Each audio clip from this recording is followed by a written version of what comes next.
श्री नरोत्तम ठाकुर महाशय कृत प्रार्थना। श्री नरोत्तम ठाकुर महाशय की प्रेम भक्ति चंद्रिका की तरह प्रार्थना भी वैष्णव जगत को उनका एक अतुलनीय वरदान है।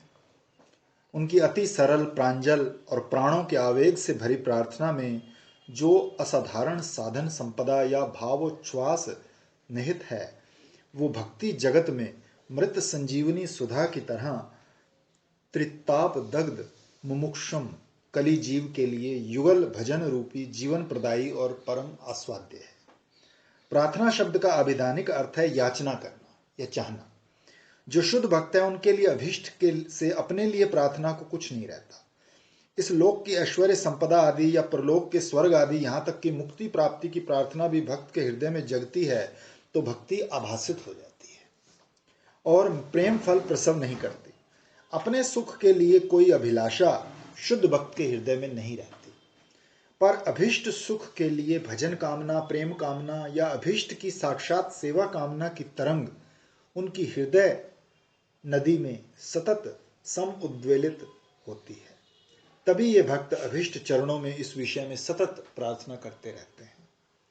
भक्ति की कातर प्रार्थना भगवान की करुणा की अर्गला खोल देती है। भक्त भगवान की करुणा धारा में अभिस्नात होकर अभीष्ट पाकर धन्य होता है। श्रीमद् रूप गोस्वामी पाद ने अपने भक्ति रसामृत ग्रंथ में श्रीमद् भागवत प्रणिहित श्रवण कीर्तन आदि नवदा भक्ति की विवृत्ति प्रसंग में 64 प्रकार के भजन अंगों का उल्लेख किया है। उसमें विज्ञप्ति यानी प्रार्थना भक्ति का एक अन्यतम अंग है। उसमें उन्होंने लिखा है कि विज्ञत जनों ने श्री कृष्ण के निकट विज्ञप्ति के विविध भेद संप्रार्थनात्मिका, दैन्य बोधिका, लालसामयी इत्यादि निरूपित किए हैं। इस प्रसंग में श्रीमद् जीव गोस्वामी चरण ने अपनी दुर्गम संगनी टीका में लिखा है कि मन बुद्धि आदि को भगवान के चरणों में निष्ठा प्राप्त कराने की प्रार्थना ही संप्रार्थना है। अतः ये अजात रति साधक ही है। अभीष्ट की सेवा आदि की प्रार्थना रूपी लालसा जात रति साधक की होती है। जात रति साधक की संप्रार्थना भी लालसा पूर्ण होती है, इसलिए उसे भी लालसामयी कहने में कोई बाधा नहीं। प्रसंगता वैदिक भक्ति के प्रकरण में संप्रार्थना और लालसा का विवरण दिया जाता है, किंतु इसका उपयुक्त स्थान रागानुगा प्रकरण में ही है, ये जानना होगा। श्री ठाकुर महाशय प्रेम की मूर्ति रागानुभक्ति के आचार्य हैं, इसलिए उनकी संप्रार्थना, दैन्य बोधिका आदि विज्ञप्ति सभी प्रगाढ़ लालसामयी हैं।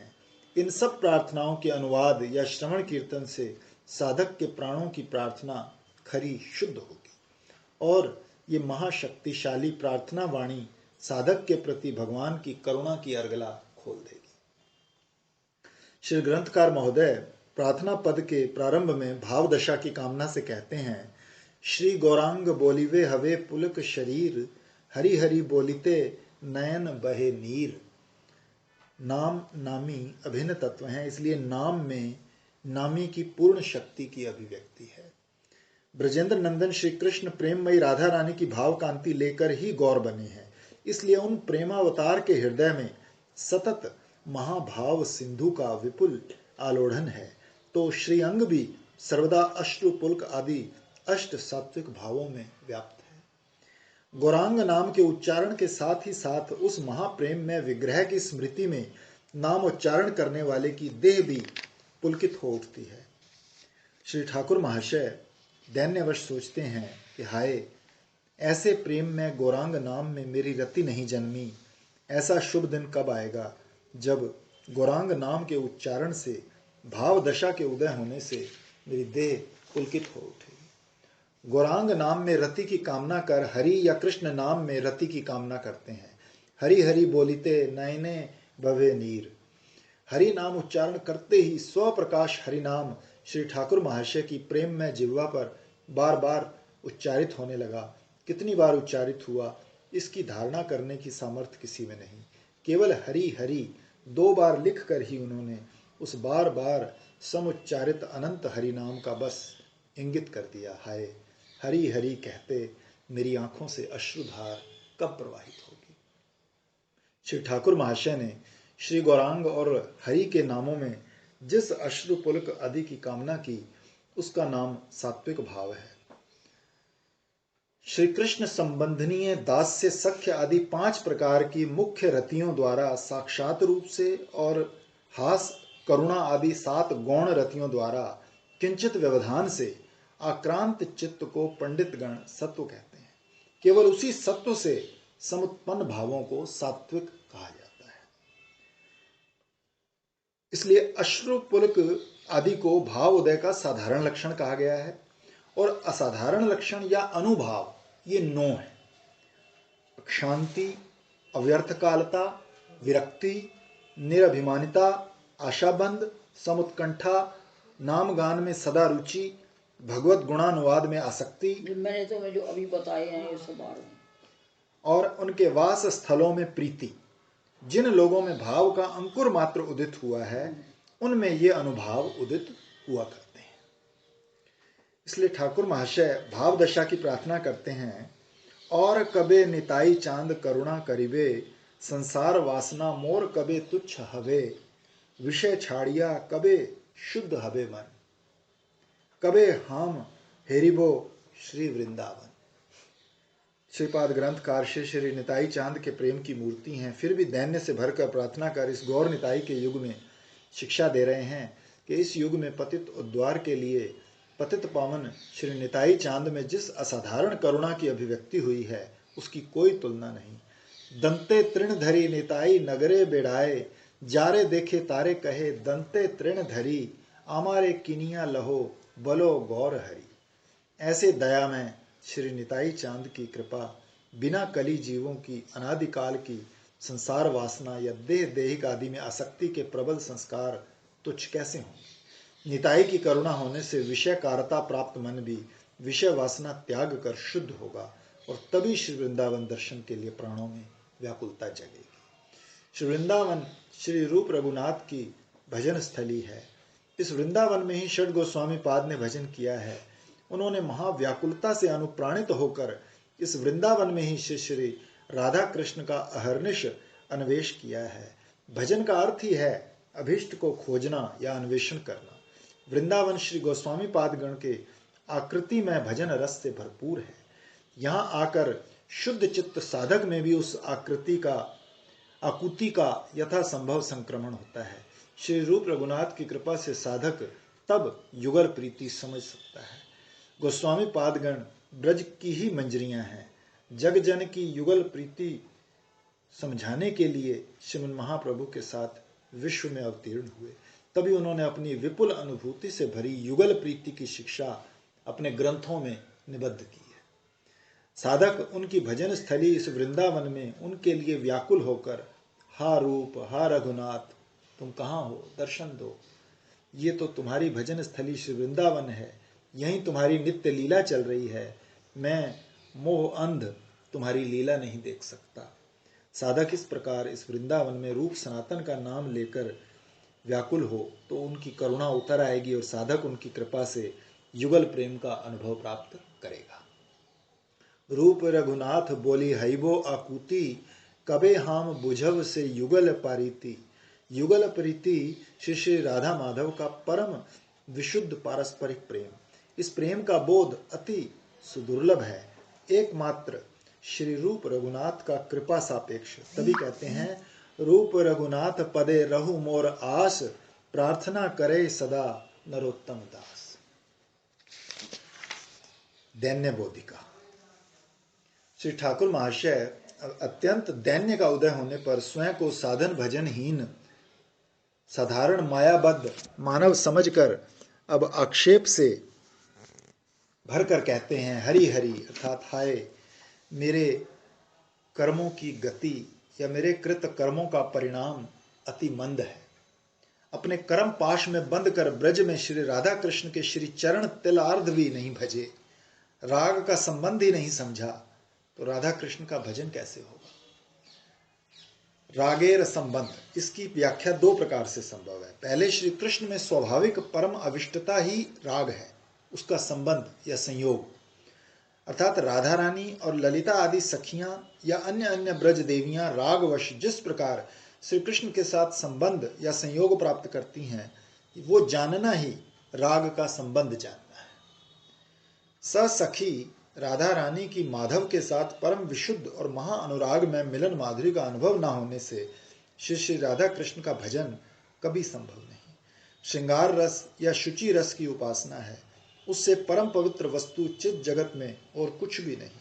हृदय कुछ पवित्र हो तभी इस शुचि रस की उपासना के योग्य होगा। श्री प्रेमानंद ठाकुर ने कहा है, कही छो गोपीर धर्म की बुझी छो तार मर्म, स्वभाव छाड़ी तो नारो तिले। प्राकृत या जड़ीय स्त्री पुरुष आदि का स्वभाव त्याग कर गोपी भाव से विभावित अंतःकरण या आत्मेंद्रिय सुख वासना शून्य गोपी भाव प्राप्त किए बिना युगल वासना कभी संभव नहीं। दूसरे रागेर संबंध का अर्थ होगा साधक का अपना संबंध। रागानुगा भक्ति में अभीष्ट श्री श्री राधा माधव और राधा रानी की सखी मंजरियों के साथ साधक का अपना संबंध। राग साधक में अहर्निश श्री गुरु प्रदत्त सिद्ध स्वरूप का जागरण होना चाहिए। गौड़ीय वैष्णव साधक का राधा रानी के साथ जो संबंध है उसमें देहावेश बाधक है। सनत कुमार संहिता में बताया है कि रागानुगीय साधक साक्षात लीला राज्य में राधा रानी और उनकी सखी मंजरियों के बीच स्वयं का चिंतन इस रूप में करेगा कि मैं रूप यौवन संपन्ना मनोरमा किशोरी प्रमदा। अतएव गोपी भाव करी अंगीकार, रात्रि दिने चिंते राधा कृष्णेर विहार, सिद्ध देह चिंती करे तहाई सेवन, सखी भावे पाए राधे कृष्णेर चरण। इसके पश्चात राग का संबंध समझने का उपाय बताते हैं। दैन्य से भरकर स्वरूप सनातन रूप रघुनाथ भट्ट युग, भूगर्भ श्री जीव लोकनाथ, यहाँ सबार पाद पद्म न सेविनो तिल आध, और किसे पूरी बेक साध। ये सब ब्रज की ही राधा रानी की नित्य सिद्धा सखी मंजरियां हैं। श्रीमन महाप्रभु के पार्षदों के रूप में ब्रज का अति गूढ़ रहस्य में मधुर भाव का रागानुगा भजन या श्री श्री राधा कृष्ण युगल की उपासना विश्व मानवों को बांटने के लिए अवतीर्ण हुए हैं। इसलिए इनके पाद पद्म सेवन बिना युगल उपासना का रहस्य समझने की सामर्थ्य किसी में भी नहीं। इन लोगों ने नित्य सिद्ध पार्षद होकर भी स्वयं अति व्याकुल भाव से चरम आर्ति उत्कंठा के साथ राग भक्ति की साधना कर और ग्रंथ आदि का प्रचार कर इस महाप्रभु युग के लोगों को राग भजन का रहस्य सिखाया है। इसलिए श्रीमन महाप्रभु के साथ उनके प्रिय पार्षद इन लोगों का सेवन या उपासना न करने से साधक का चित्त इनके प्रति अकृतज्ञता रूपी कालिमा से ढक जाएगा। अन्य प्रकार की हजार चेष्टाएं करके भी साधक राग का संबंध नहीं समझ पाएगा। दैन्य का उदय होने पर श्री ठाकुर महाशय कहते हैं, मैंने तिल अर्ध भी इन पार्षदों का सेवन नहीं किया, मेरी साध या अभिलाषा कैसे पूरी होगी। फिर कहते हैं, कृष्णदास कविराज रसिक भक्त माझ, ज्यों कैलो चैतन्य चरित, गौर गोविंद लीला सुनिते गलाए शिला, तहाँ ते न हैलो मोर चित्त। श्रीमन महाप्रभु के ठीक पीछे रसिक भक्तों में अन्यतम श्री कृष्णदास कविराज गोस्वामी पाद ने आविर्भूत होकर श्री श्री गौर गोविंद लीला का प्रचार किया। उनके रचे श्री चैतन्य चरितामृत, श्री गोविंद लीलामृत आदि ग्रंथ, श्री विल्वमंगल ठाकुर के श्री कृष्ण कर्णामृत ग्रंथ की सारंग रंगदा टीका ही श्री कविराज गोस्वामी पाद के अगाध रस बोध का ज्वलंत साक्ष्य प्रदान करती है। श्री चैतन्य चरितामृत विश्व का एक ऐसा अद्वितीय ग्रंथ है जिसमें साध्य साधनत्व सिद्धांत लीला साहित्य इतिहास दर्शन आख्यान रस एक साथ अपूर्व भाव परिपाटी के साथ वर्णित। याद कहाँ रहता है, 3 बार पढ़ चुके हम पूरी। श्री चैतन्य चरितामृत में भी गौरांग लीला और श्री श्री गोविंद लीलामृत में श्री श्री राधा कृष्ण की लीला माधुरी का आपामर सभी के लिए ऐसा मर्म स्पर्शी वर्णन किया है कि सुनकर शिला या प्रस्तर भी विगलित होता है। श्री ठाकुर महाशय कहते हैं, उस मधुर अति मधुर लीला रस से मेरा ये कठोर चित्त द्रवित नहीं हुआ। उन सब रसिक भक्तों के संग में, यहाँ तक कि जिन्होंने उनका संग या कृपा प्राप्त की थी, उनके संग में भी मेरा उठना बैठना नहीं हुआ। सत्संग ही भक्ति का कारण है, सत्संग ही की भक्ति का कार्य है। यहाँ तक कि सत्संग ही साक्षात भक्ति या भगवत वश्यता का हेतु बताया गया है। साधु संग सर्व शास्त्रे कहे, लव मात्र साधु संगे कृष्ण भक्ति है। राम सुखदास जी को एक बार किसने पूछा था, यहाँ आपने बहुत साधन किया है, इतने बूढ़े हो गए, करते कौन से साधन से आपको बहुत फायदा हुआ? तो उन्होंने क्या, सत्संग। श्री ग्रंथकार कहते हैं अपने गहन आप दुख पढ़ रहे थे ना, वो खत्म नहीं हुई थी ना किताब सत्संग की महिमा? दीदी जो पढ़ रही थी ना, खत्म नहीं हुई थी ना, कल पढ़ लेंगे। यहाँ के ले गई थी उधर, पता नहीं उसने पढ़ ली होगी। गहन दुख या आक्षेप की बात किससे कहूं, ऐसा भजन उपयोगी दुर्लभ मानव जन्म वृथा बीत गया। सत्संग में भजन नहीं कर सका, मुझे शत शत धिक्कार। से सब भक्त संग जे करिलो तार संगे केने नहिलो वास। की मोर दुखेर कथा जन्म गुड़ाइनु वृथा, धिक धिक नरोत्तम दास। प्रेम की मूर्ति श्री ठाकुर महाशय की ये आरतीमय वाणियां प्रेमोत्थ दैन्य से निकली हैं, ऐसा जानना।